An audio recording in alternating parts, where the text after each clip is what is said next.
Hello guys, നമുക്ക് മത്തി മുളകിട്ട് വെച്ചാലോ?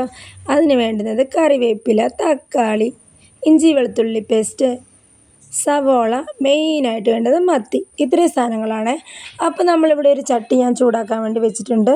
കണ്ടില്ലേ, ചൂടായി വന്നിട്ടുണ്ട് ചട്ടി. നമുക്കതിനകത്തോട്ട് നല്ല വെളിച്ചെണ്ണ ഇട്ട് കൊടുക്കാവേ. വെളിച്ചെണ്ണ ഒഴിച്ച് കൊടുത്ത ശേഷം നമുക്ക് ആ വെളിച്ചെണ്ണ നന്നായിട്ട് ചൂടായി വന്ന ശേഷം നമുക്ക് ഉലുവ ഇട്ട് കൊടുക്കാം. ഉലുവ ഇട്ട് കൊടുത്ത ശേഷം ആ ഉലുവ നന്നായി അങ്ങ് പൊട്ടി വരട്ടെ. നന്നായി പൊട്ടി വന്ന ശേഷം നമ്മൾ നേരത്തെ ചതച്ച് വെച്ച് ഇഞ്ചിയും വെളുത്തുള്ളിയും നമുക്ക് ഇട്ട് കൊടുക്കാവേ. അപ്പോൾ അതങ്ങ് നമ്മളങ്ങ് ഇട്ട് കൊടുത്ത് അത് കുറച്ചങ്ങ് മൊരിഞ്ഞ് വന്ന ശേഷം നമുക്ക് അടുത്ത ഐറ്റംസുകളെല്ലാം ഒന്ന് ഇട്ട് കൊടുക്കാവേ. അപ്പോൾ ഏകദേശം അതിങ്ങനെ ഒന്ന് വഴണ്ട് വന്നിട്ടുണ്ട്.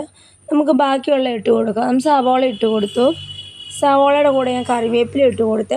തക്കാളി നമുക്കിതെല്ലാം വഴണ്ട് വന്ന ശേഷം മാത്രം ഇട്ട് കൊടുത്താൽ മതിയേ. അപ്പം നമുക്കിത് നന്നായിട്ട് വഴറ്റിയെടുക്കാം.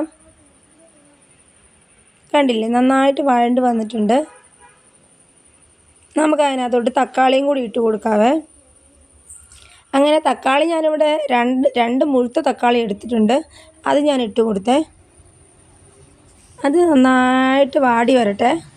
അതുവരെ നമുക്ക് വെയിറ്റ് ചെയ്യാവേ. അങ്ങനെ അത് നന്നായിട്ട് വാടി വന്നിട്ടുണ്ട്. നമുക്ക് മുളക് പൊടി ഇട്ട് കൊടുക്കാവേ. നമ്മുടെ ഈ കറിയുടെ മെയിനായിട്ടുള്ള ടേസ്റ്റ് മുളക് പൊടിയാണ്. മുളക് പൊടി നല്ല മുളക് പൊടി കിട്ടില്ലേ കറി ഒരു ടേസ്റ്റും ഉണ്ടാവില്ല. ഞാനിവിടെ മില്ലിൽ നിന്ന് മുളക് മേടിച്ച് മില്ലിൽ പൊടിപ്പിക്കുകയാണ് ചെയ്യുന്നത്. ഇതിപ്പോൾ കടയിൽ നിന്ന് കൊണ്ടുവന്ന മുളക് പൊടിയാണ്.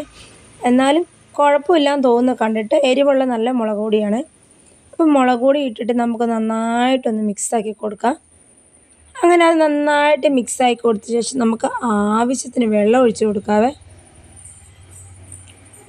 അങ്ങനെ ആവശ്യത്തിന് വെള്ളം ഒഴിച്ച് കൊടുത്ത ശേഷം ആദ്യം കുറച്ച് വെള്ളം ഒഴിച്ച് കൊടുത്ത് അത് ആ മസാലയെല്ലാം ഒന്ന് നന്നായിട്ട് സെറ്റാക്കി എടുത്ത ശേഷം ബാക്കി ആവശ്യത്തിന് വെള്ളം ഒഴിച്ച് കൊടുക്കാവുള്ളേ. അങ്ങനെ ആ മസാലയെല്ലാം നന്നായിട്ട് സെറ്റായി വന്ന ശേഷം ഞാൻ കുറച്ച് ഉപ്പിട്ട് കൊടുത്തു. അങ്ങനെ ഉപ്പിട്ട് കൊടുത്ത ശേഷം നമുക്ക് നമ്മുടെ കുടംപുളി അങ്ങോട്ട് ഇട്ട് കൊടുക്കാവേ. ഞങ്ങളുടെ നാട്ടിൽ ഇതിനെ കുടംപുളി എന്നാണ് പറയുന്നത്. നിങ്ങളുടെ അടുത്ത് എന്താണെന്ന് പറയണേ. അതിന് ശേഷം ഞാൻ ഇച്ചിരി മഞ്ഞൾപ്പൊടിയും കൂടി ഇട്ട് കൊടുത്തു. നന്നായിട്ട് അങ്ങ് ഇളക്കി വെക്കാവേ നമുക്ക്.